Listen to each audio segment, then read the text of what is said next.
महिला समुद्र में नहाने गई थी। जब वो किनारे पर आई तो उसने देखा कि उसका पति चुपचाप अपनी पैंट उतारकर बेल्ट से एक मजबूत गांठ बांधकर अपने पैरों को कसक ऊंचे नारियल के पेड़ पर चढ़ रहा है। ये देखकर महिला हैरान हुई और तुरंत कपड़े पहनकर नारियल के जंगल में दौड़ पड़ी। लेकिन जब वो चुपचाप पेड़ के नीचे पहुंची तो देखा कि उसका पति किसी और महिला से प्यार भरी बातें कर रहा है, जिससे वो गुस्से से भर गई। लेकिन उसने 2 घंटे तक अपने गुस्से को काबू में रखा और फिर शांत चेहरे से बोली। घबराए आदमी का दिमाग तेजी से चलने लगा और उसने गुस्साई पत्नी को समझाया कि वो बस नारियल तोड़ने ऊपर चढ़ा था। लेकिन औरत ने सुनकर सिर हिलाया, जैसे कि वो कोई भयानक प्लान बना रही हो। शाम का सूरज धीरे धीरे ढलने लगा और वो अपने पति के माथे को छूते हुए कुछ सोचने लगी, लेकिन उसकी आंखें किनारे पर खड़ी शानदार यॉट पर टिकी थी। अगले दिन सुबह जब आदमी जागा तो अपनी पत्नी को इस तरह गुस्से में आता देख कुछ समझ नहीं पा रहा था।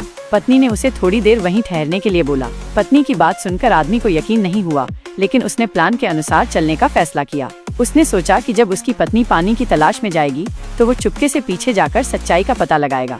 सचमुच एक घाटी की गुफा में उसने यॉट को देखा और देखा कि उसकी पत्नी ने नाव और फोन छिपा दिए हैं ताकि उसे इस वीरान द्वीप पर फंसा सके और वो कभी भाग न सके। लेकिन आदमी ने ये देखकर कुछ नहीं कहा, बल्कि ऐसे दिखाया जैसे कुछ हुआ ही ना हो और अपनी पत्नी के साथ समुद्र तट पर शराब का आनंद लेने लगा। लेकिन उसकी आंखें पत्नी की गर्दन पर लटकी चाबी पर टिकी रहीं। सुबह की धूप फिर से चेहरे पर पड़ी तो आदमी जल्दी से उठकर खाना ढूंढने चला गया। लेकिन उसकी पत्नी ने कुछ अजीब महसूस किया और जल्दी से गले पर हाथ लगाया तो पाया कि चाबी गायब थी। वो पीछा करना चाहती थी, लेकिन उसके पैरों में रस्सी बंधी थी। अपने पति का बदसूरत चेहरा देखकर उसे एहसास हुआ कि उसकी योजना पकड़ी जा चुकी थी। इसके बाद आदमी यॉट की ओर बढ़ा और अपनी ढीठ पत्नी को छोड़कर अकेले शहर लौटने का फैसला किया ताकि वो अपने घर लौट सके।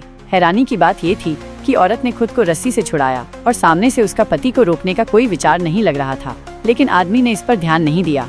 उसने लापरवाही से पत्नी की ओर हाथ हिलाया और फिर गाड़ी को समुद्र में लेकर निकल पड़ा।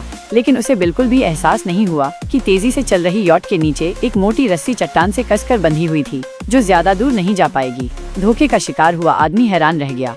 उसे एहसास हुआ कि वो पत्नी के जाल में फंस गया है। लेकिन ये तो बस शुरुआत थी। जब वो तैरकर किनारे पहुंचा तो उसकी पत्नी ने पत्तों और टहनियों से एक धनुष बना लिया था और अपने धोखेबाज पति को हमेशा के लिए अंधेरे में धकेलने का फैसला कर। दोस्तों, अगर आपने वीडियो लास्ट तक देख लिया है तो आप हमारे चैनल को सब्सक्राइब कर सकते हैं, क्योंकि आने वाली नेक्स्ट वीडियो और भी ज्यादा बेहतरीन और कमाल की होने वाली है। अधिक से अधिक एंटरटेनमेंट कर सकूं। तो दोस्तों, आप अपना सपोर्ट बनाए रखें और चैनल को भी सब्सक्राइब कर लें, क्योंकि आने वाली नेक्स्ट वीडियो बहुत ज्यादा लाजवाब होने वाली है।